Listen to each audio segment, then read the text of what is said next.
Everyone, this is Carla Sutter with SYNERGY HomeCare, and looking forward to today's topic on understanding Alzheimer's and the impact on care at home. Today's topic again is understanding the stages of Alzheimer's and the best ways to care for them at home. Anyone who comes in contact with an individual with Alzheimer's disease or related dementia has the ability to impact that person either positive or negatively. And my hope is that as we move through today's slides, that you all have learning ways to really be able to touch people in a different way than you maybe have before, or to gain more comfort and recognition that the way that you have approached those in your life, whether through a professional or personal connection, has been the right way, the best way for a difficult situation. This outline shows a variety of things that we're going to touch upon today. But of course, this is a 1-hour session, and the topic is so large that each one of these topics, each one of these aspects on this outline could truly be an hour to a full day conversation. So please understand that my hope is that there will be aspects of today's talk that you will want to then learn more about. You will want to do more research or understanding, or talk to those in the community who are professionals, talk with others who in your family to be able to share this. This is just the starting point for many. There are resources throughout this session so that I have shared some of the locations, some of the websites where you can go and find additional information. But our focus today is really, first, very simply understanding the diagnosis of Alzheimer's and related dementia, looking at the stages of this disease, the understanding of what it's like to visit what I call the culture of dementia, which really is its own unique world, both from the person who is living it and the person who is living with that individual. The communication styles that we can best bring to this situation, behavior issues in our caregiver role, different therapy to manage those difficult behaviors. And we're really going to not talk about the specific therapies per se, but the things to look at in your environment, in the way that you're approaching people, in the way that you're setting up your home environment even, that can really impact what behaviors we may or may not be seeing. There are going to be things on here that will touch upon ways that you may find better impact that of sundowners in terms of the way that the environment is laid out. Just the living day to day and the environmental changes and tools that can assist. And again, thinking about the connection between ourselves, the client, family members, and grief and loss. And as you will see at the end, we have several upcoming webinars that I think really fit very well with today's topic, because they are an extension of things we're going to talk about and go into a deeper understanding, not just for those living with Alzheimer's, but for those who are dealing with health issues. One is on grief and loss. One is on art, music, and therapy. And both of those are going to be topics we'll touch upon today. Dementia is a chronic and persistent disorder caused by a brain disease or injury that produces a decline in memory and intellect from some previously higher level of functioning, severe enough to interfere with everyday life. Dementia is not normal aging. And I think at this point in 2017, the majority of us recognize that this is not a normal part of aging, that it is not an anticipated event that happens at a certain age. The likelihood increases with age, but it is not the only factor in the diagnosis. So if we look at dementia, there are a variety of parts to that.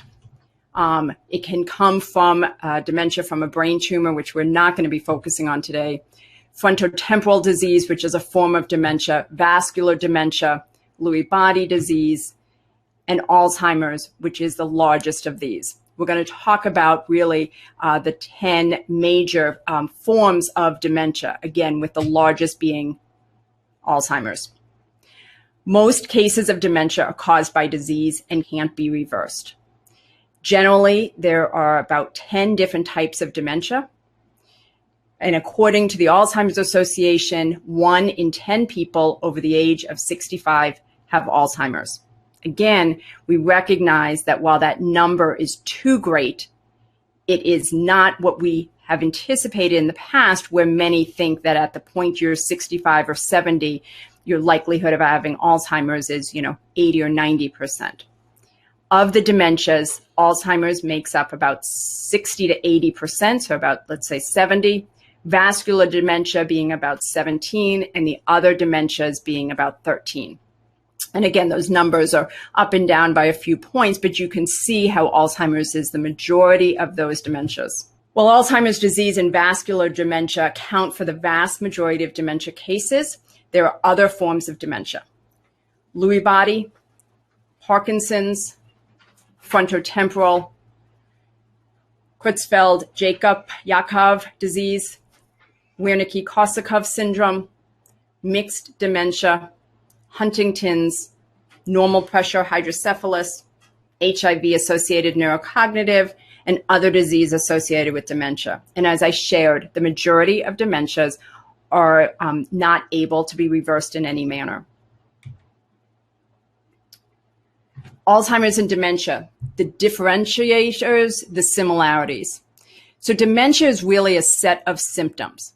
It encompasses memory loss, behavior changes, and personality changes. Alzheimer's, again, is the most common form of dementia. Dementia may be reversible, but in less than 20% of the cases. Alzheimer's is a progressive, degenerative, and irreversible disease. There are many different diseases that can cause dementia. It may have physical or mental causes, including dehydration, infection, thyroid, diabetes, medications, psychiatric issues. Alzheimer's is not a normal part of aging, and over 5.4 million people have Alzheimer's in the US. And again, 1 out of 8 to 10 over the age of 65, and nearly 1 out of 2 over the age of 85. Dementia increases with age, as does Alzheimer's, as we can see. As my caveat, I, again, am not a physician. So the physiology of Alzheimer's, I'm going to talk about very briefly, and really just to give an overview of how Alzheimer's really forms in the brain. I think there's a great slide here that shows the brain really outlined in terms of the different areas and what those parts of the brain are associated with, which certainly impact why when we are working with individuals with Alzheimer's, we may see some different strengths and weaknesses that they have in their capabilities. Alzheimer's disease begins in the hippocampus, where memories are formed, and it moves throughout the brain, throughout the diagnosis and the life expectancy of an individual. It does move to temporal lobes, which organize sensory input and language. And it is the area where auditory and visual hallucinations can be formed and can be created from. The parietal lobes control touch, pain, and spatial awareness, which we'll talk about as the stages advance. It also is what enables our eyes and our limbs to recognize objects, which again, throughout the stages of Alzheimer's, people have increasing difficulties with that spatial awareness, which certainly then increase safety concerns and risk for physical harm. The frontal lobes manage the retrieval of formed memories. It's where judgment and reason are housed. What happens to information when you have Alzheimer's?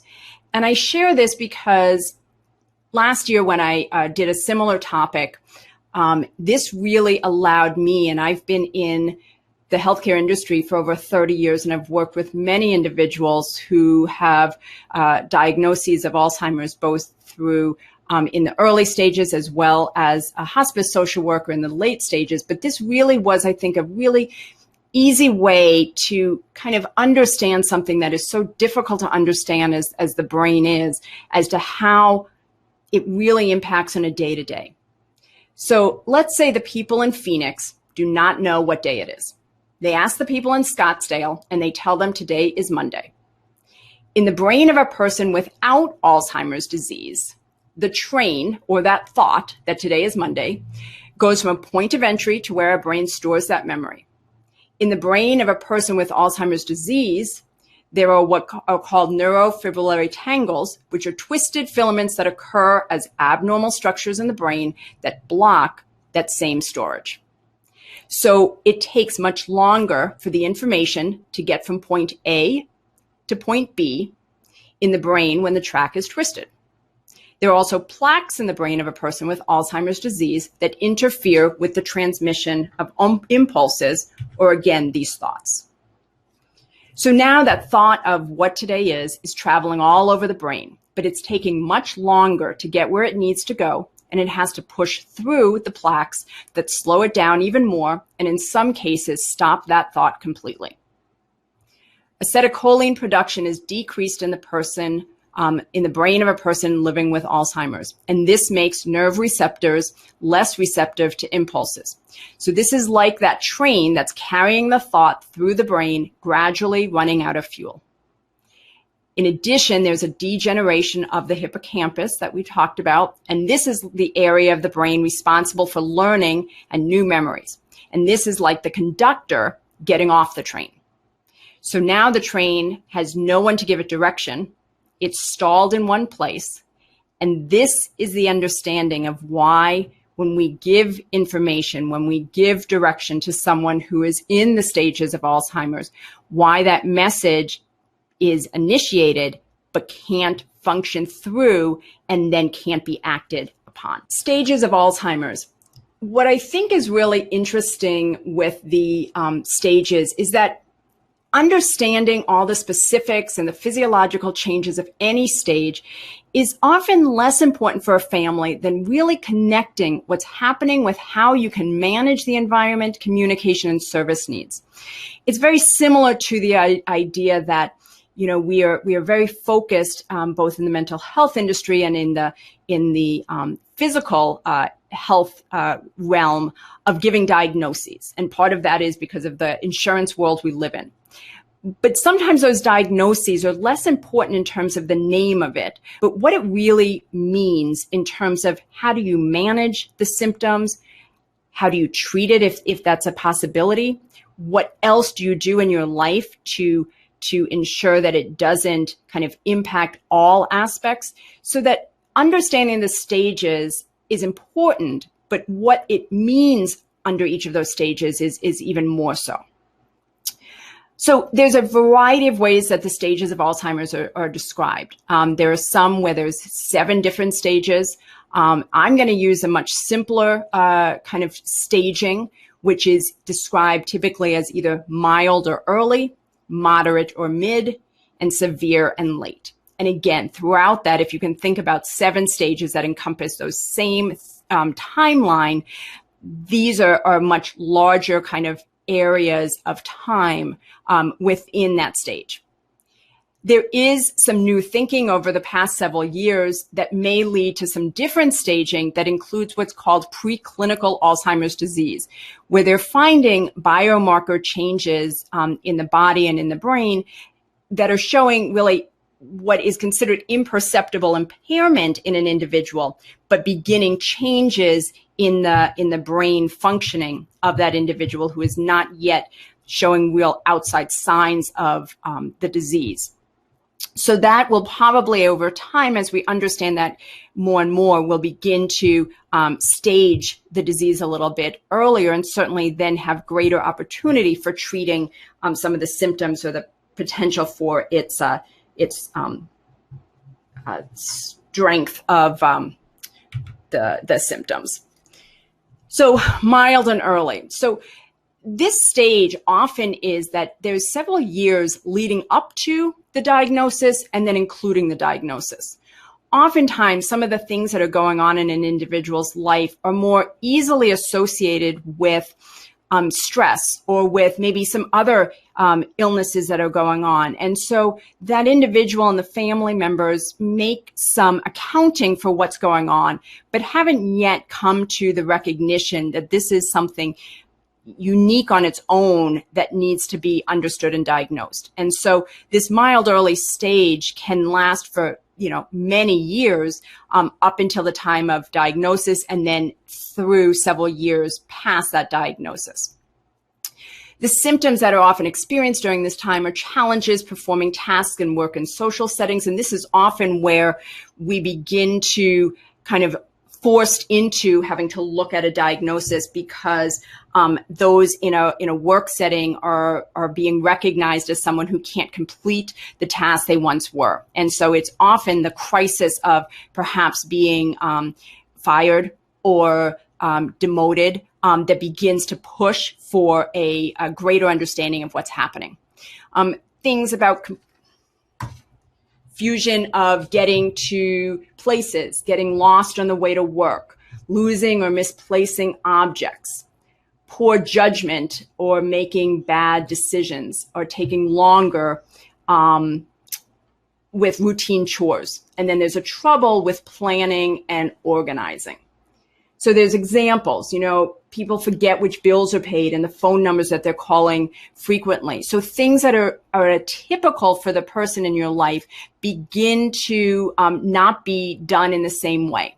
And some of these are very easy to explain away, again, through, I had so much on my mind, or work is really difficult this month, or I lost that piece of paper, so I just had to do it again. So it's very easy to explain away some of the things that are going on during this early stage. But again, at some point, something else, usually kind of a work situation, may come up that say that's no longer can we explain this away. The moderate or mid stage, which is often about 2 to 10 years after diagnosis, this is the longest stage.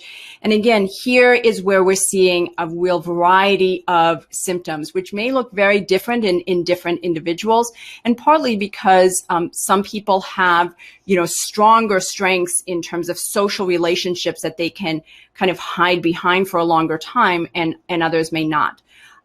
Increasing memory loss and confusion with a shorter attention span. So more difficult to stay on task, even if they can begin to do some of that task. Beginning problems recognizing close friends or family that they may not be seeing as much. Repetitive statements or movement. Certainly, especially as we get into later stages, we're seeing, or later years of this, we're seeing that more and more. Restlessness, and again, that's often in the late afternoon or at night, and is related to what is considered sundowning and kind of changes in the circadian clock in how we kind of do the day and night. Perceptual motor problems, organizing thoughts and thinking logically begin to decline. Difficulty finding the right words, and often making up stories to fill in the blanks. Problems with reading and writing and numbers. So really then again, difficulty with some of the day-to-day tasks and certainly financially. Maybe suspicious or irritable. Emotional kind of lability, kind of up and down. Some loss of impulse control.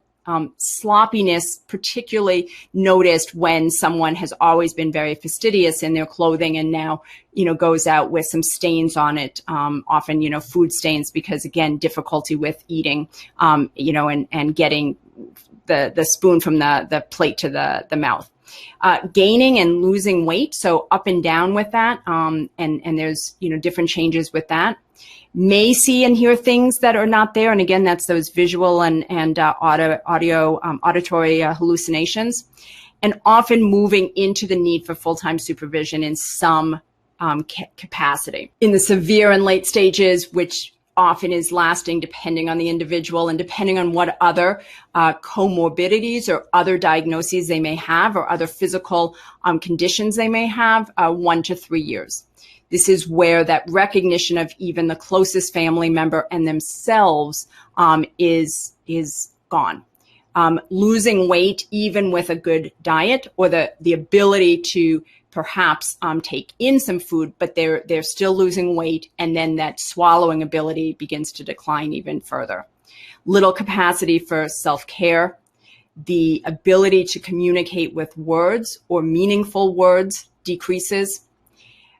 May put anything in their mouth or touching anything. So again, not having the understanding of what that is or what it means to be, touching it or putting it in their mouth.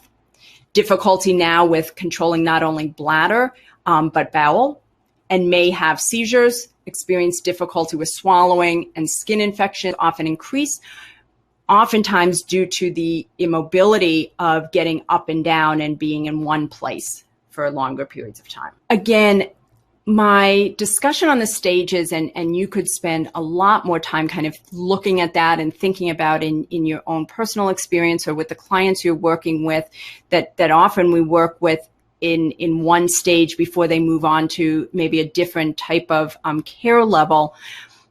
But now really thinking about, in general, with those who have this brain disorder, this change in cognition and capacity, this really is its own unique culture. And unfortunately, or fortunately for us, we're not experiencing it ourselves, but we're watching somebody and we're trying to gather as much information of understanding what that must be like so that we can be there and walk with them along that path. So the rules for kind of quote unquote visiting that culture, visiting that individual as they're experiencing these stages, is really making sure to be present in the moment and being fully attentive. It's important because those we're working with, those we're visiting, those we're loving, can't recognize many of the things in their environment and what's going on and connect the dots, that we're having to do it for them and look for cues. And so working that much harder, which really takes a lot of attention. It's really jumping into this world, and when we do this, we're satisfying the needs sooner and won't have to repeat the process as early. It's recognizing the uniqueness of each person, knowing something about each person, their personality, and not where they're just at today, but really that life cycle, life story. Where have they been? Who are they at their core? What has been most important to them in terms of their life missions? Who around them? What has given them comfort? What has given them joy? Those are the things that we really need to understand, and we need to be their historians to pass that on to the caregivers around them. It's drawing out each person's remaining abilities, helping them to encourage and maximize what they're still able to do. And this is often difficult for caregivers because it takes that much longer to complete a task. And it's easier sometimes just to do it for the individual.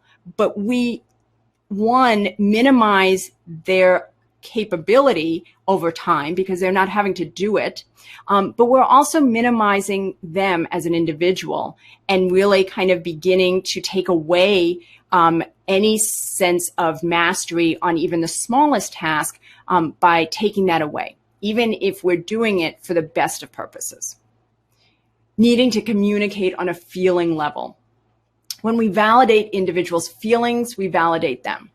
And their feelings are real for them, even if the events are not. We need to assume that words and actions have meaning. We need to see that it's not just a problem behavior, but what is behind it. There's always something that's going on that is creating that issue. Some that we can change very simply, and some which require a much deeper medical intervention. We need to nurture bonds. We all need to socially bond. Even those of us who don't get the most of our energy from being around other people, that we really tend to isolate even in our best of health. But we do need connection in some way. We need to know that someone else is around us and there and can touch. And so that's really important to nourish those attachments between people with dementia and their caregivers, as well as among people with dementia. We need to promote interdependence, and not do only what the person with dementia cannot do on their own and no more. The decline of the person with dementia is compared to the growth of children, like the reversal. Both need nurturing and encouragement. And when I say that, it is not because we infantilize that individual, but understanding some of those developmental stages is really important, as much as understanding the stages of the individual's disease. And forgiveness and acceptance as a caregiver is key. We need to recognize that our own goals for that person and the relationship often do not match the reality we find ourselves in. And we need to approach each interaction with as little judgment for ourselves and for the situation and as much attentiveness to that moment. Communication is key. It's communication in any aspect with anybody is a key aspect of care. A person with Alzheimer's is still a person. They need to be treated as an adult, not a child, and with respect. There was a study by University of Kansas School of Nursing several years ago, and they studied the use of elder speak, otherwise known as baby talk for adults. And what the study showed was that those with dementia were more likely to resist care when nursing staff used elder speak. Honey, sweetie, using the use of the word, we should do this, when it's really all about the individual. This study suggests an association between communication style and caregiving behaviors.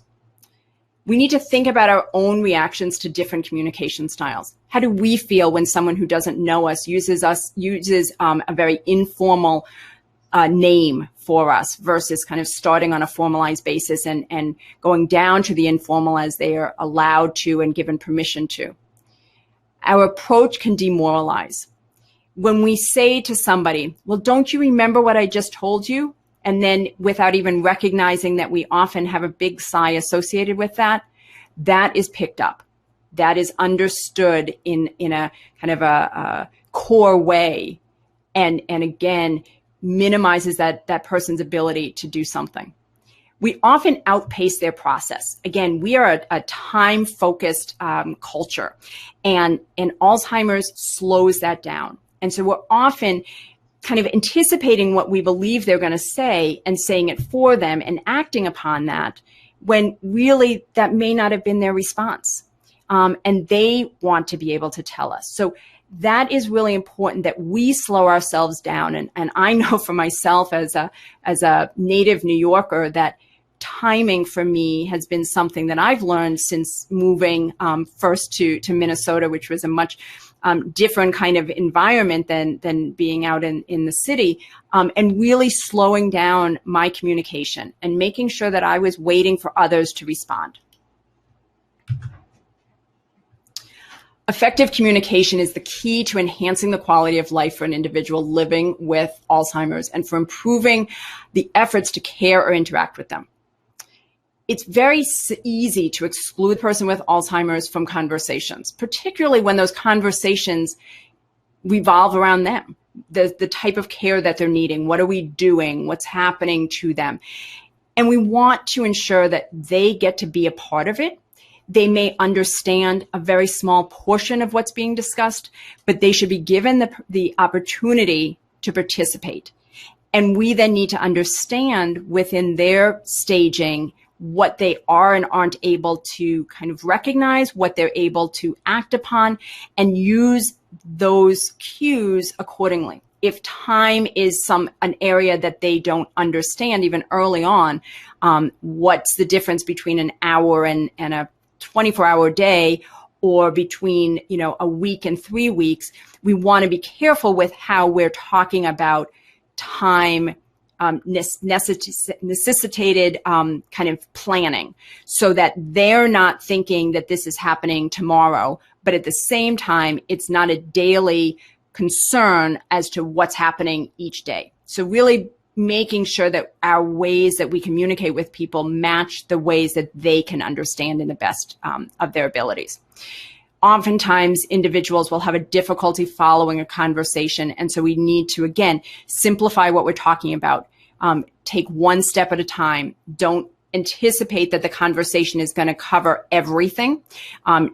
Choose one topic or subject to focus on. Word finding may be very difficult, so while they know what they want to say, they may not be able to find the correct word to really match what it is. Taking longer to compute and respond. Language that you may not be familiar with them using may be utilized, and certainly depending on the aspect of the brain that is being compromised, can increase with cursing and inappropriate language. We need to recognize, again, as I said, their capabilities and develop and process accordingly how we're communicating. Important to rely on nonverbal gestures more often, but at the same time, making sure that any nonverbal gestures we're using have a purpose, not just kind of using our hands, to kind of make sure they understand or those around us understand what's going on, but making sure that gestures around, eating and taking our hands to our mouth or to our heart can be used, but just kind of using your hands can be very confusing and people are not sure where they're looking and what they should be focused on. Being aware that people can make up stories, not purposely, but they put together what maybe they think they should be saying, or what sounds good or what they've maybe used in the past. And we have to check to make sure that they really understand what they're saying and ask some additional questions. And then delayed reactions. There had been a study where a wife had come in on a regular basis to visit her husband in the nursing home living with, Alzheimer's, and it was videotaped at her allowance. And there was a day where every day she would leave and she would say to her husband, "I love you." And he didn't respond. And so she would always leave the room really feeling very sad and dejected on that. But the camera caught about 15 minutes later him saying, "I love you too." And so it really showed that there is such a longer period of time that people need to process that information. And again, our time is not always available to them to be waiting to see if they're able to do that. Unspoken language is, again, very important, as well as the tone of voice that we are using. And early on, we can use written words. We can put things down on paper. It allows someone to process in a different way, in addition to the verbal communication. Again, if we think about the person when we're thinking about how we communicate, it's a positive approach. It's showing empathy, respect for them as an individual, sincerity in the approach, openness, and a non-judgmental attitude. People aren't trying to be difficult with this disease. And unfortunately, the way that the brain works often makes it appear that the behaviors seem very difficult and defensive. And we have to recognize that that is not the individual, that is the disease. Everyone is unique.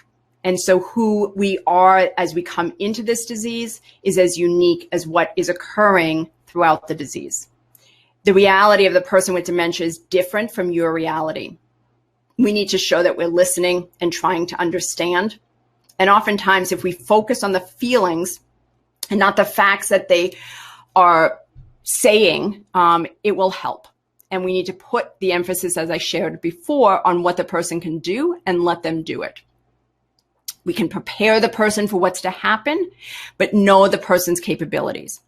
If we're bringing in care or we're making a move to another location, we don't need to let them know 3 months ahead of time if they're not able to process that time frame, because every day they're going to be living with that thought, or every day they're going to be asking, is this the day? Is this the day? And that reaction and the anxiety built up is going to build up over time to something that a week before, a few days before would have been okay.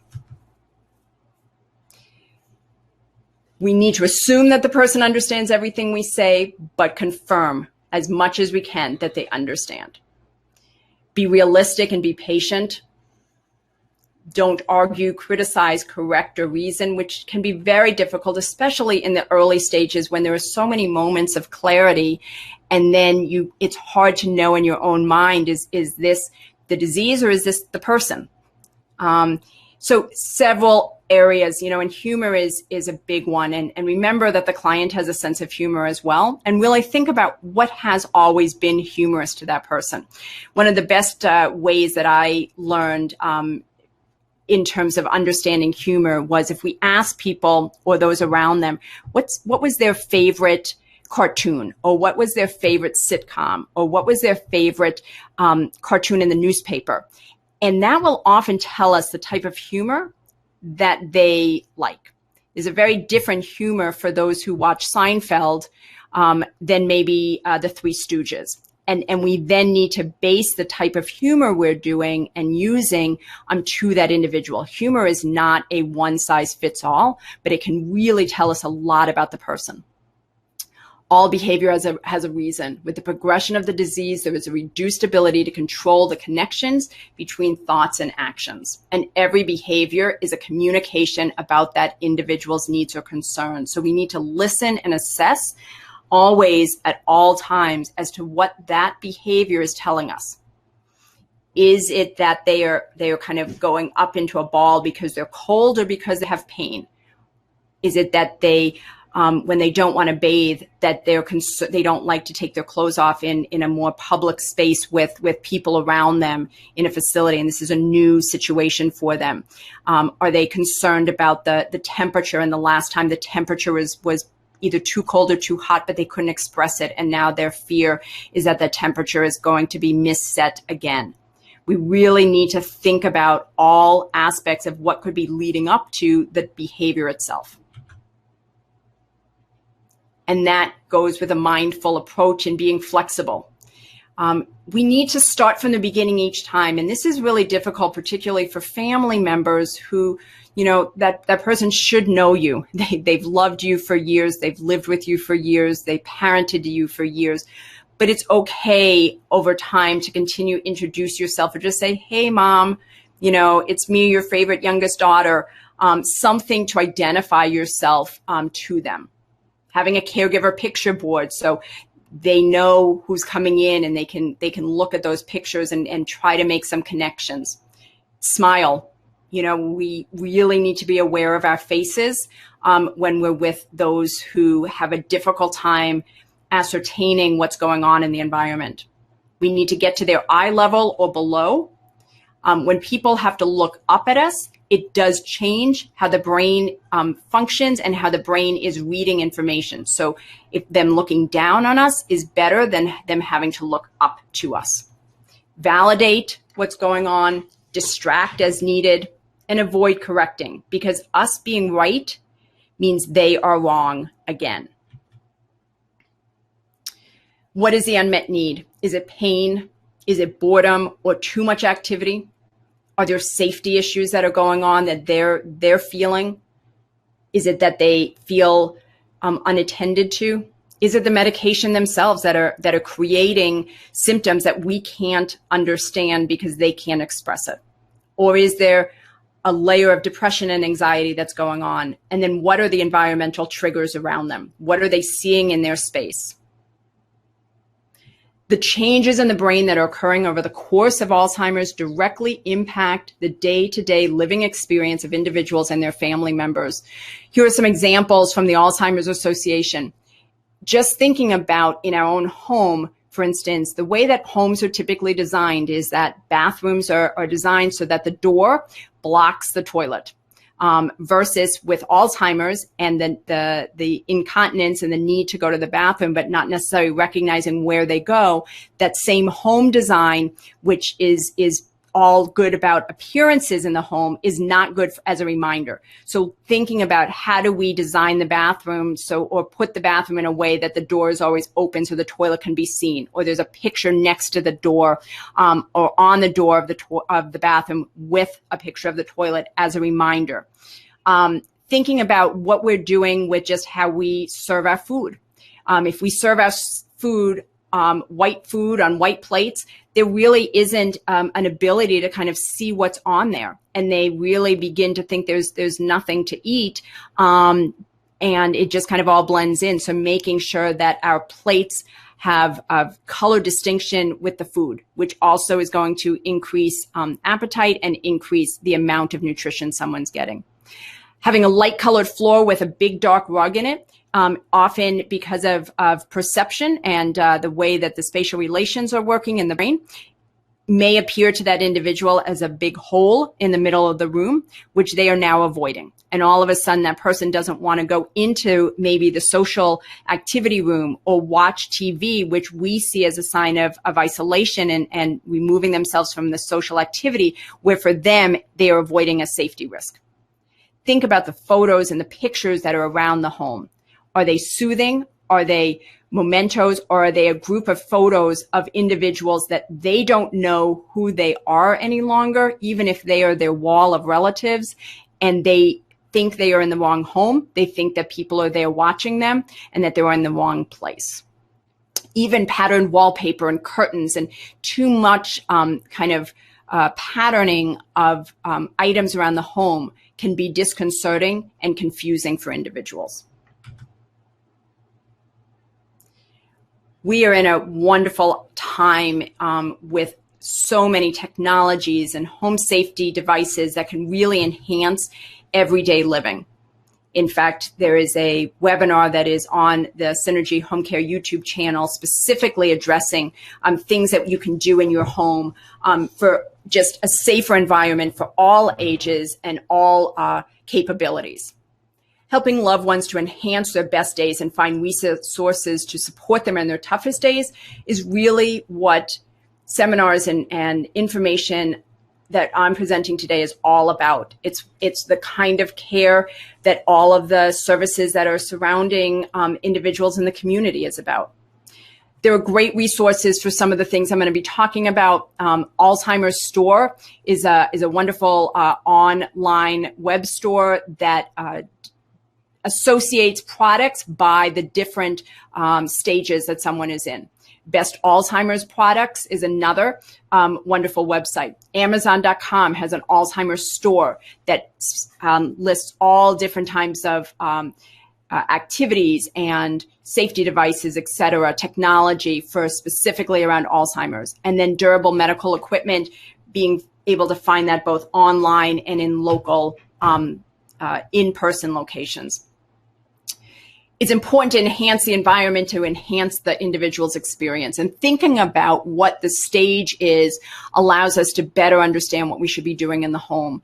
And so early on, it's really about minimizing clutter and ensuring that there's greater opportunity for an organization with minimal change in the environment. People get used to their environment, and if we begin to change it, even for the best of reasons, it takes a while to reassociate themselves with that. So just really thinking about what can we do in the environment that's necessary, but without making too large of a change.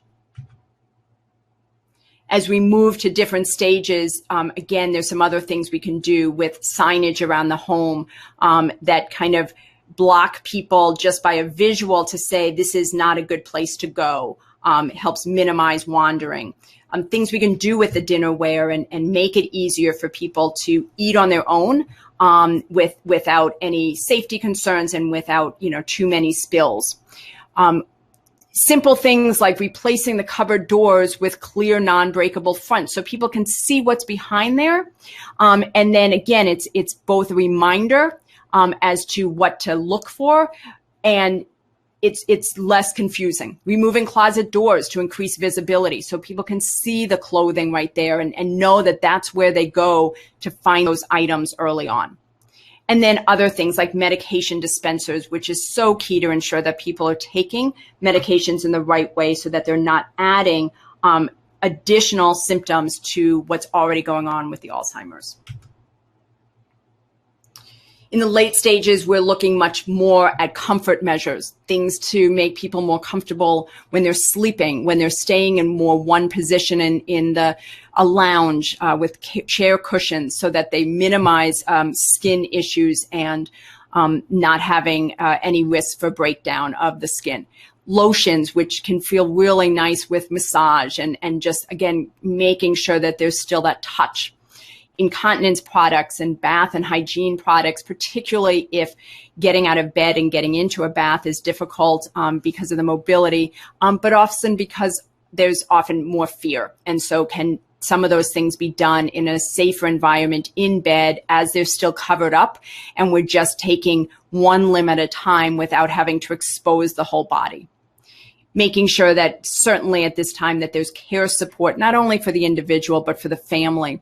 Things like music is such a wonderful kind of opportunity late stage when people have less ability to kind of communicate, both again for that individual, but for the family members that are there spending time. And next, in a couple of months, we're going to have a session specifically on music, art, and movement as a different type of therapy to work with individuals. Wander guards and GPS systems are much more available to, again, reduce risk, as is just simply moving locks higher up on the door to minimize the ease of getting out out of a situation, but ensuring that there's still safety if someone does need to get out. Again, minimizing changes in the environment. Making sure we have a photo and info about a person who is still active in some capacity out in the community, but there's concern that they could get lost. And engaging your team, whether it's your family members, the physician, your community resources, the home care agency, and helping to advocate for you. Ask for what you need. These are just some simple signs and products that are out there that really help. This bookshelf is really a decal that goes over a front door or a door that you're trying to minimize someone going into, so that they see it as a bookshelf, and we know that the door is behind and minimizing access. Many different independent living aids, and if you go to any of the sites that I recommended, you will be able to find a variety of both kitchen, bedroom, bathroom items, mobility and communication tools, as well as medication aids. One of the things to be very aware of is individuals get very used to the color and size of the pill.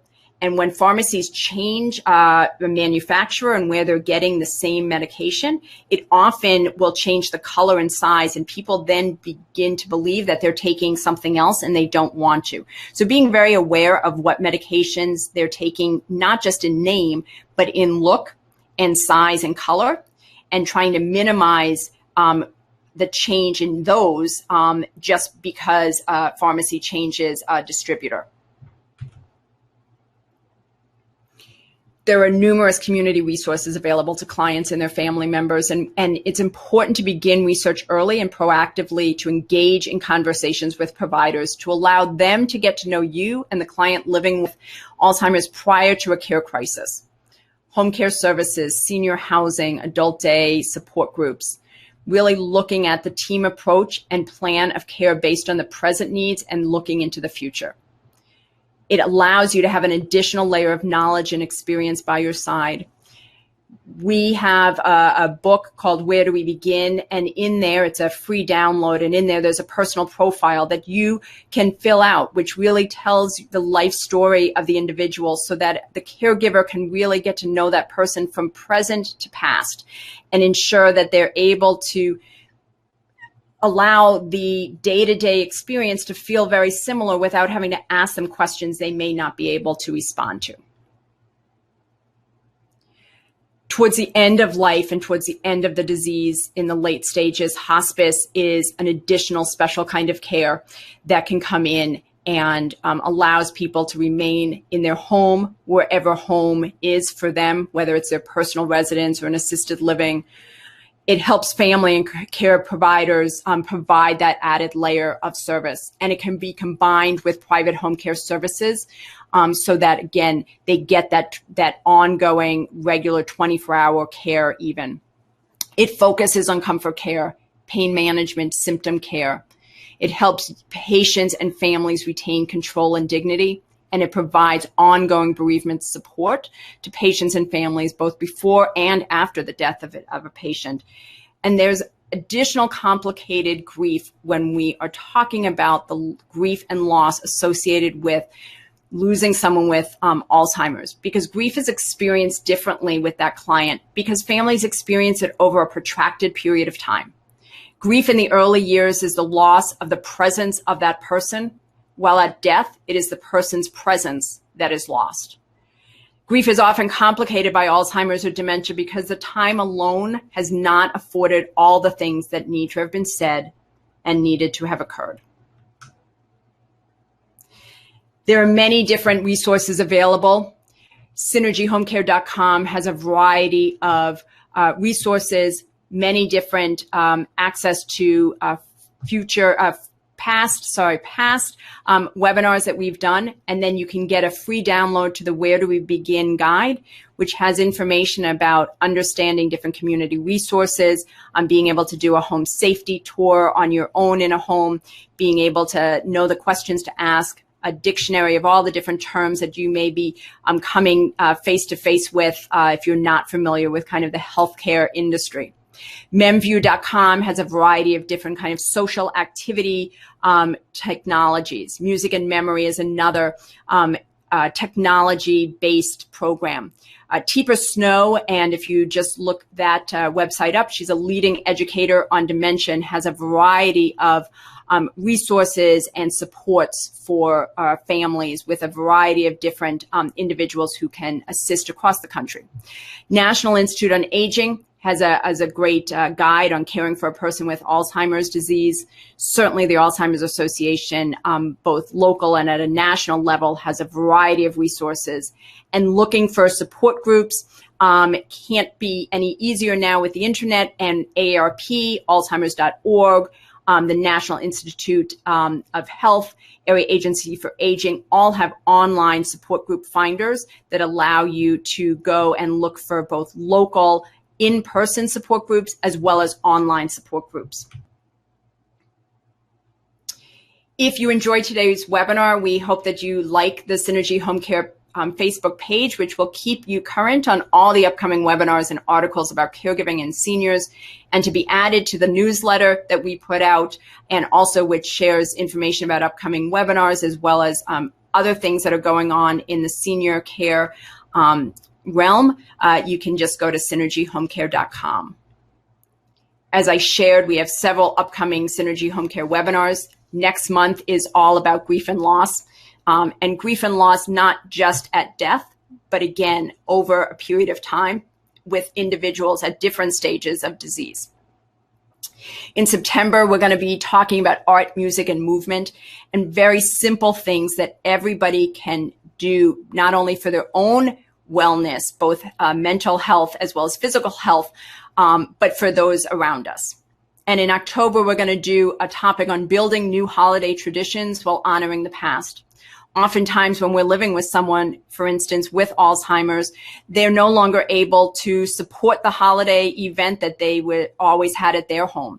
And often what happens is, as a family, that kind of tradition fizzles out and there's not one to replace it. And this is really going to be talking about how do you replace it as a family while still honoring what has always occurred prior and taking aspects of that now that everyone's enjoyed, but that you can't necessarily continue because maybe the location has changed or we've lost somebody that was part of that.